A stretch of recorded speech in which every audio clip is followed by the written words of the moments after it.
cover the back portion of the weight room, which we call the modular, and you'll see a lot of them are listed as a modular. This whole unit in the round is the modular unit. First one I'm going to cover is a chin dip assist. Now this one is kind of counterintuitive to what a normal machine is. On this one, the weight is actually being taken away, not added. And that's what makes the machine different than the others. So I'm going to show the chin portion first. With this, I'm going to use the handles, and I'm going to walk myself up carefully. And notice I'm at one of the highest portions of the weight room. So I want to make sure that I'm definitely following all my safety precautions. With this, I have my assist foot plate down here. What this does is this will push up against you as a spotter.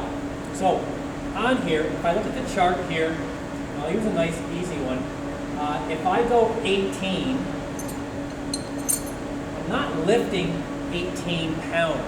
18 just means that I'm getting 100 pounds of assistance, or it's taking away 100 pounds.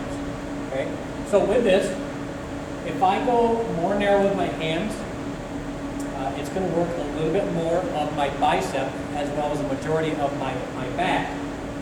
If I go really wide, it's going to be difficult, but I'm going to use less bicep and a lot more back.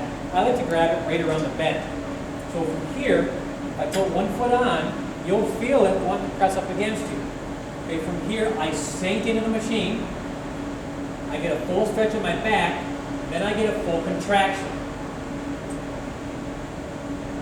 Full extend or full stretch, full contract.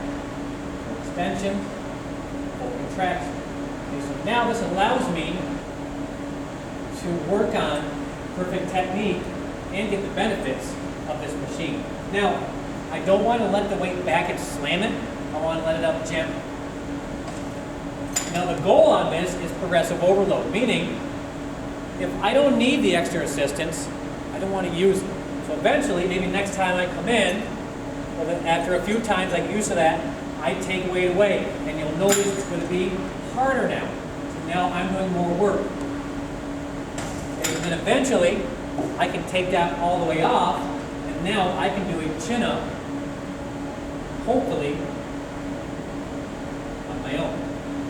And once again, I want to be careful stepping back and down. If I want to utilize the dip portion, now a dip is going to work more of your chest, your pecs, as well as your triceps, and somewhat of your shoulders. So with this, if my hands are more narrow, probably going to incorporate a little bit more tricep. If I move these handles out, I'm going to incorporate a little bit more of my chest. From here, same concept, but one foot on. Okay, adjust to it. I want to sink to around 90 degrees and contract back up. Okay, from here, I'm utilizing a dip. Now, I never want to get to the part where I'm going too far down because I can injure my shoulders. I want to stay at that level where I'm getting a slight stretch and a good contraction. When I'm done, up gently and walk yourself down.